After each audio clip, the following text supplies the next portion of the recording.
Let me ask you something. What if you could fly a drone straight at a crowd of people, not know exactly where you're pointing it, and still walk away with a cinematic shot from 3 different angles? Because that's not a hypothetical. That's exactly what I did. And I did it with this. Now, before you scroll past thinking this is just another spec rundown, stick with me, because I'm not here to read you a brochure. I was flown out to a secret DJI launch event in the middle of the Canadian wilderness, handed one of these 4 months before anyone else could get their hands on it, and told to go break it. And trust me, I tried. So by the end of this video, you're going to know whether this drone belongs in your kit, or whether your money is better spent somewhere else. And that answer is going to surprise a lot of you. Stay with me, because the part that surprised me most comes in about halfway through, and it completely changed how I think about FPV drones for professional work. What the Avata 360 actually is. Alright, let's set the foundation before we get into the real-world stuff. The DJI Avata 360 is at its core an FPV drone that also shoots full 360-degree footage. Not a gimmick, not a marketing angle. A genuinely engineered piece of hardware that does 2 very distinct things, and does at least one of them exceptionally well. It's got dual 1.1-inch CMOS sensors, 64 megapixels each, with an imaging area equivalent to a 1-inch sensor. If you're used to the Avata 2, this is a meaningful jump. The preview on the screen is crisp, punchy, and rich with detail. The colors pop even before any grading. In 360 mode, it captures up to 8K at 60 frames per second and 120 megapixel stills. Flip it into single lens mode, and you've got 4K at 60 FPS. That's a genuinely serious imaging package for a drone in this category. It also has field-replaceable lens elements, which tells you everything you need to know about DJI's intentions with this thing. They fully expect you to crash it, and they want you to be back in the air before the embarrassment even sets in. It has omnidirectional obstacle sensing, using a combination of forward-facing LiDAR, vision sensors, and infrared, a seriously tough frame, and 42 GB of built-in storage on top of a microSD slot. The whole thing weighs 455 grams, which does put it above the sub-250G regulatory threshold in many countries, so check your local rules before you fly. And it has an onboard camera system that gives you the option to shoot either in full 360 mode or flip it into a standard single-lens camera mode for more traditional footage, so you're not locked into one style of shooting. You've essentially got 2 drones in one body. That sounds great on paper, and mostly it is, but there are real trade-offs that the spec sheet won't warn you about. We're going to get into all of those. The secret launch event. Okay, story time. And I promise this is relevant to your buying decision, because the conditions I tested this in were far from ideal. And that's actually the most useful stress test you could ask for. About 4 months before this drone was available to anyone, I got an email from DJI. No details, no product name. Just come to Canada. We'll cover everything. Get your Canadian drone license sorted. My first thought? This is either going to be the best thing that's happened to my career, or I'm walking into a timeshare pitch. I booked the flight. I'll tell you right now, they said business class. I flew coach. So manage your expectations on that part. But then I landed, got in a van with about 20 other drone creators from around the world, and they drove us to Whistler, into a resort that had individual fireplaces in the rooms, unlimited cream puffs in the lobby, and on day 1, snowmobiling, before I even touched a drone. And then on day 2, they handed us each an Avata 360, said go find something cool, and pointed us toward miles of wilderness. Now, here is where the story gets actually useful for you. It snowed, and not the fluffy, cinematic kind. The half-melted, slushy, landing on your drone and turning into water kind. The kind that DJI's marketing team definitely did not plan for. And yet, the drone handled it. Not perfectly, but it handled it. The footage from those sessions, even with a beta firmware, showed me what this thing is genuinely capable of under pressure. And I'm going to show you exactly what I found. By the way, everything you're seeing from Canada was shot on a beta firmware. The final version is noticeably cleaner. The stitching is smoother, the jitter is reduced. So keep that in mind as we go.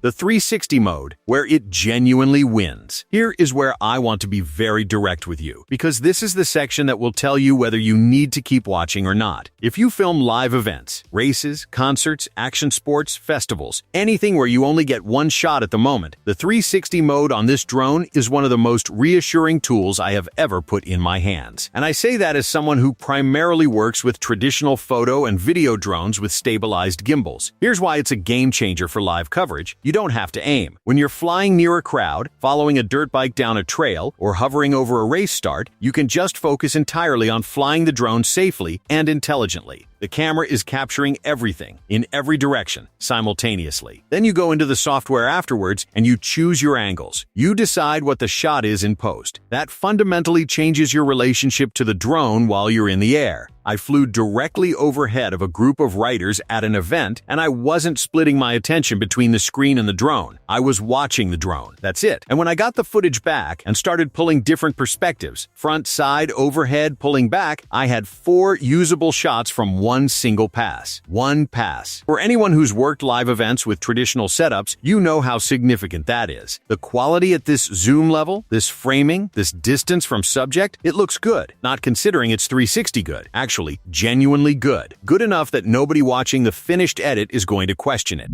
The wind problem. Now here is the part I was not expecting. And honestly, this caught me completely off guard. Because the first time I flew this thing, conditions were calm, the footage was smooth, and I was ready to declare this the greatest drone I'd ever touched. Then I flew it on a normal day, with wind. When you flip this drone out of 360 mode and into standard camera mode, where it's just using one lens like a regular drone, it has a single-axis mechanical gimbal combined with electronic stabilization. What it does not have is a traditional 3-axis mechanical gimbal, and that distinction matters more than you'd think. Because while the electronic stabilization handles a lot, on the roll axis, left to right tilt, when the wind hits and the drone has to fight to stay level, your horizon tilts with it, your shot tilts, and if you're trying to film anything that requires a classically clean, steady frame, you're going to feel that limitation every time conditions aren't perfect. Now there are ways to work around it. You can position yourself so you're working with the wind direction rather than against it. You can keep your movements slower and more deliberate, but those are workarounds. They're not solutions. And for anyone coming from a traditional drone background where a 3-axis gimbal is just a standard feature, this feels like a step backward. The 360 mode, interestingly, does not have this problem in the same way, because when you're using the full sphere of footage and choosing your crop in post, the software stabilizes it far more effectively. So the windy day issue pushed me, almost by default, to just leave it in 360 mode all the time, which works, but it does add that extra editing step we'll talk about in a minute. The takeaway here is simple. If calm conditions, indoor flying, or dedicated action sport chases are your use case, this limitation will barely matter. If you need reliable, weather-resistant, steady footage for things like real estate or events in unpredictable conditions, this is something you need to factor into your decision.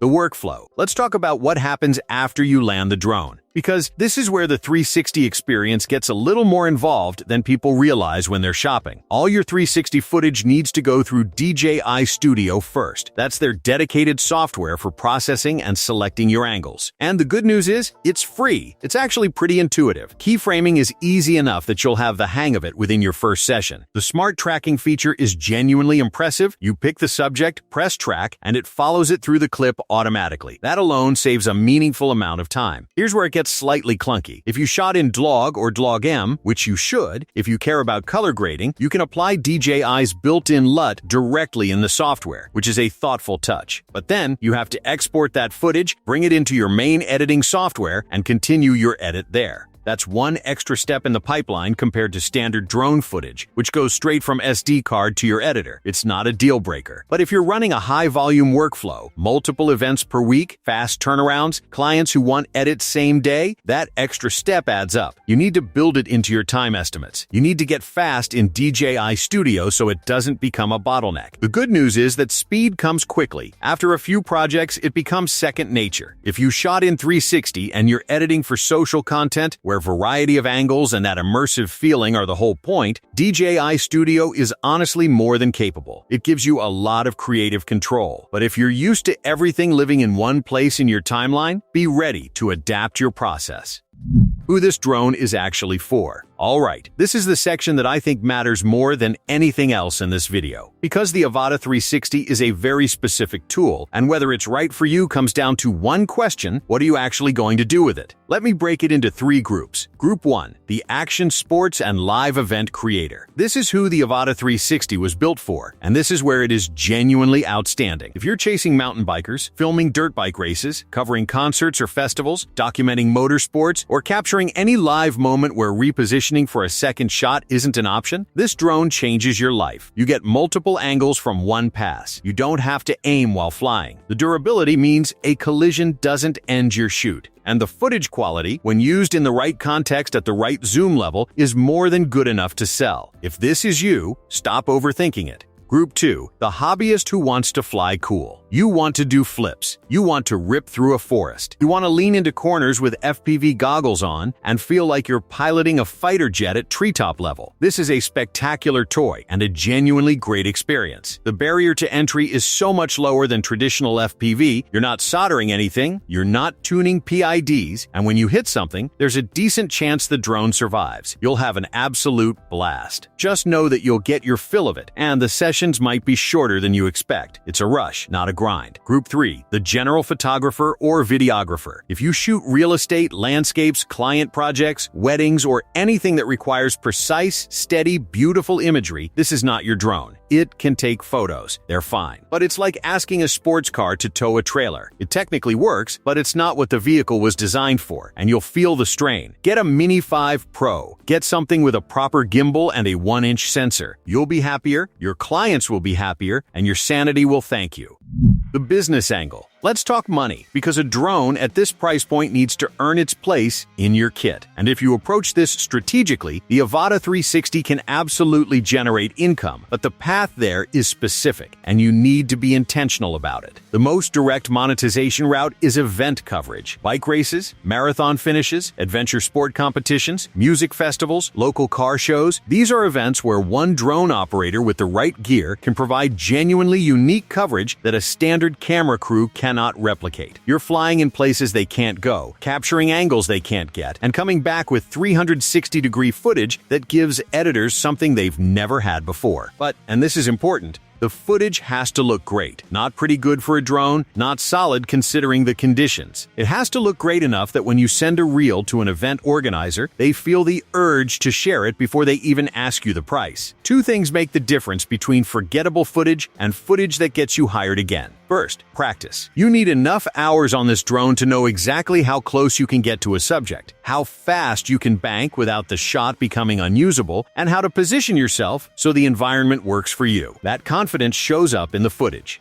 Second, color. Every piece of viral drone footage you've seen of a cliff dive or a mountain descent was color graded, not heavily, but intentionally. Getting the most out of your log footage in post will separate your work from everyone else shooting in auto. Build a proper reel. Pick your best conditions, go back if you need to, and wait for the right light. Do not hand over footage with a disclaimer. Your reel is your pitch. Make it impossible to say no to.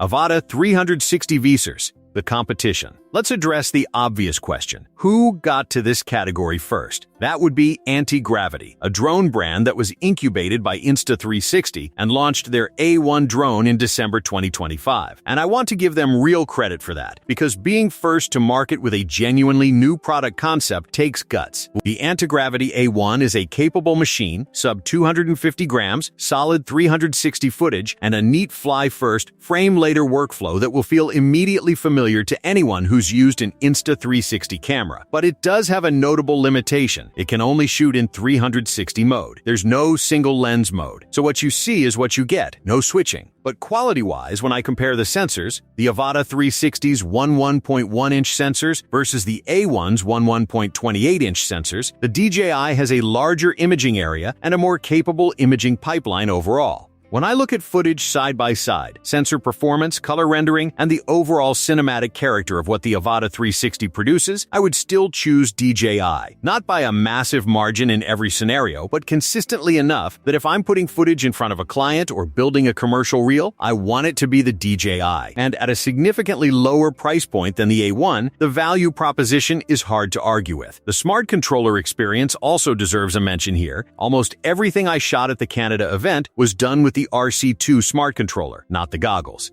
That tells you something. The controller-only flying experience is comfortable, intuitive, and capable enough that you don't need to invest in the goggle setup right away if you're not ready for it. The goggles unlock a different level of immersion and speed, and if you're planning full FPV dives and high bank corners, they're worth getting eventually, but they're not a requirement on day one. Battery life is rated at 23 minutes, and in real-world moderate wind conditions, you'll realistically get around 19 minutes of flight, which is respectable for what this drone is doing. This category is going to get more competitive. More brands will enter, but right now, if you want the best 360 FPV drone on the market in terms of image quality, dual-mode flexibility, durability, and software ecosystem, DJI is the answer. Final verdict. So here's where we land. The DJI Avata 360 is not trying to be everything to everyone. And that's the thing you have to respect about it. It was built to do one thing at a genuinely elite level. Put a camera in places no other drone can go, in the middle of live action, and come back with footage that gives you options in post that you simply would not have otherwise. If you are a live event filmmaker, an action sports creator, a content creator who wants to chase things, follow athletes, fly through crowds, and come home with footage that makes people stop scrolling, this drone is built for you. If you need traditional, steady, high-quality imagery for commercial clients, real estate, or landscape work, skip this one. Get the right tool for that job. And if you're a first-time drone buyer who just wants to fly, I genuinely point you toward the Mini 5 Pro. It's more versatile, the learning curve is gentler, and the ceiling for professional use is higher for most people's needs. But if you've been on the fence about jumping into the 360 FPV world, the Avata 360 just made that decision a lot easier. The quality is there, the durability is there, the software is manageable, and the footage, when you're using it for what it was designed for, is honestly unlike anything else you can get from a single drone right now. If this helped you make a decision, drop it in the comments. I genuinely read every single one. And if you're curious how this compares head-to-head against the Mini 5 Pro in a real-world shoot, that video is coming next week, and you're not going to want to miss it. Hit subscribe. I'll see you in the next one.